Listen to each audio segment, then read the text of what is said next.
Assalamualaikum warahmatullahi wabarakatuh. Selamat siang, salam sejahtera buat kita semua. Yang saya hormati Bapak Ibu sekalian. Hari ini saya akan memaparkan tentang strategi pembelajaran agenda 3, manajemen strategis, pelatihan kepemimpinan tingkat 2. Namun sebelumnya izinkan perkenalkan saya, nama Yohanes Darsono, Widya Iswara Alimadya dari Pusat Pengembangan SDM Aparatur Perhubungan, Kementerian Perhubungan Bogor. Ada 5 hal yang ingin saya sampaikan dalam pemaparan ini. Yang pertama itu adalah pendahuluan.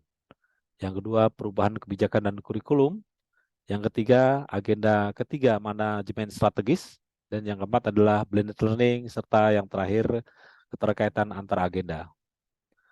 Baik, untuk pendahuluan, dalam pelatihan PKN 2 ini, ada sebuah survei yang dilaksanakan oleh LAN pada tahun 2021, survei tentang leadership for smart governance.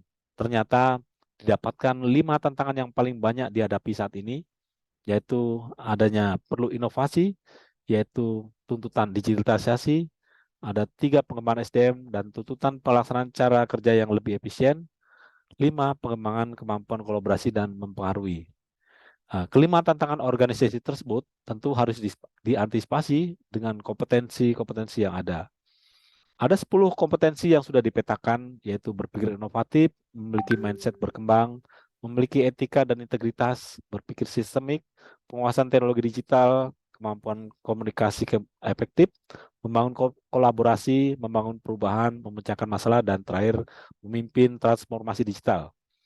Untuk mendapatkan kompetensi-kompetensi tersebut, tentu perlu pengembangan potensi kepemimpinan pada para peserta pelatihan kepemimpinan nasional tingkat 2. Bapak Ibu sekalian, dalam kepemimpinan nasional tingkat 2 atau kepemimpinan strategis, diharapkan peserta mampu membangun sinergi antar unit organisasi dan stakeholder. Kemudian yang kedua, peserta diharapkan mampu menjadi motor penggerak perubahan strategis. Dan yang ketiga, peserta diharapkan memiliki karakter yang terbuka dan mampu mengelola keberagaman di lingkungannya serta mencapai hasil kerja yang berdampak luas.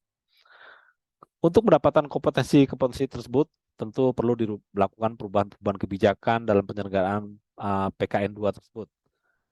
Perubahan yang pertama tentunya dari dasar hukum sebagai hal yang paling basic. Telah ditetapkan keputusan LAN nomor 1 dan nomor 2 tahun 2023 tentang pedoman penyelenggaraan pelatihan struktural kepemimpinan. Dua peraturan inilah yang nanti akan menjadi dasar dalam perubahan pengembangan kepelatihan PKN 2. Kemudian dalam pelatihan PKN 2 harus menggunakan tema. Nah, temanya bisa ditetapkan oleh lembaga diklat sendiri dan koordinasi dengan LAN. Dan untuk yang terbaru, temanya diambil dari 4 tema RP berdampak sesuai dengan arahan Presiden, yaitu 1 pengentasan kemiskinan, 2 peningkatan investasi, 3 digitalisasi pemerintahan, 4 percepatan prioritas Presiden, dan yang terkait dengan itu ada stunting atau produk dalam negeri. Hal ini sesuai juga dengan arahan Presiden agar reformasi birokrasi yang berdampak bisa dirasakan langsung oleh masyarakat. Kemudian dalam tataran operasional telah dilakukan perubahan-perubahan atau pengembangan dalam strategi pembelajaran, yaitu yang awalnya hanya klasikal, sekarang dilakukan blended learning, klasikal, dan distance learning. Kemudian juga pemanfaatan dari teknologi informasi, yaitu telah dibangun LMS kepemimpinan oleh LAN. Kemudian juga dalam hal kurikulum, telah ada penambahan mata pelatihan yang tadinya hanya mata pelatihan inti ditambahkan menjadi mata pelatihan dasar dan mata pelatihan pilihan. Untuk mata pelatihan dasar ada 3 item dan untuk mata pelatihan pilihan ada 9 item. Namun bila ada substansi yang tidak terkait, peserta bisa memilih kembali substansi yang terkait dengan latar belakang masing-masing.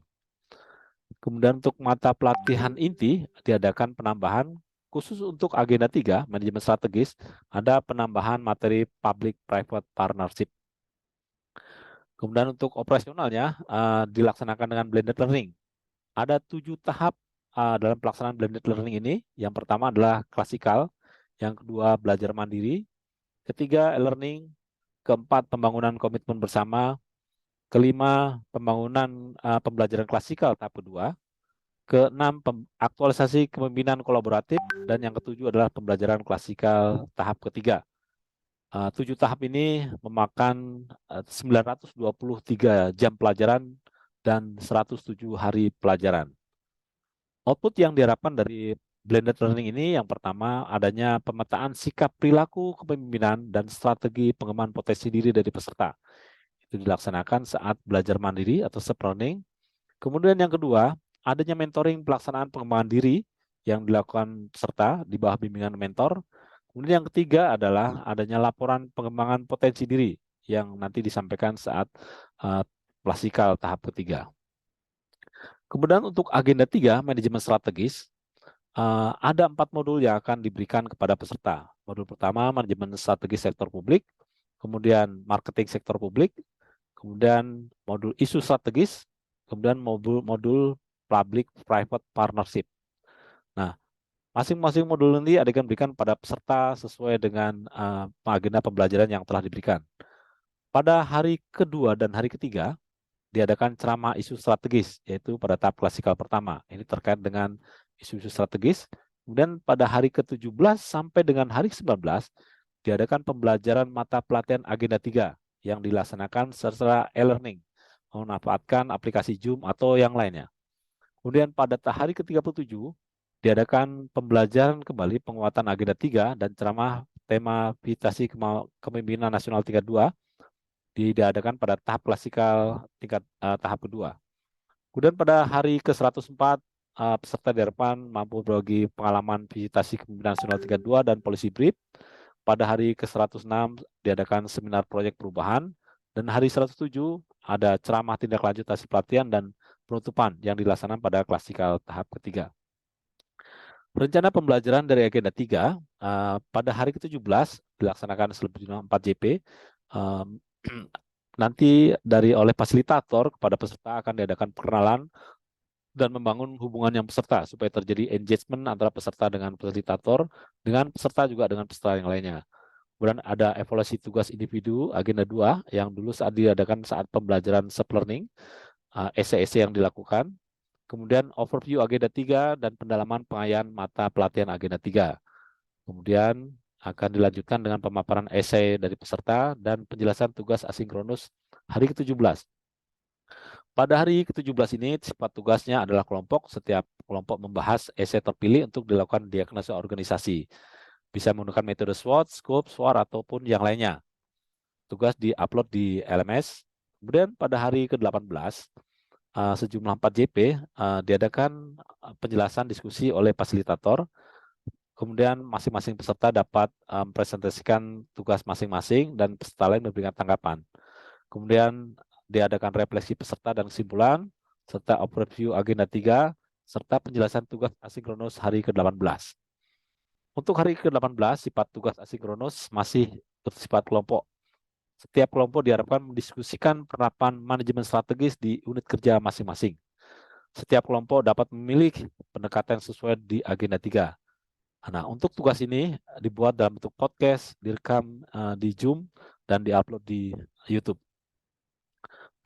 Pada hari ke-19, sejumlah 3 JP, peserta diharapkan memaparkan hasil diskusi kelompok, kemudian masing-masing menyimpulkan hasil diskusi kelompok, kemudian akan diberikan penjelasan tugas asinkronus.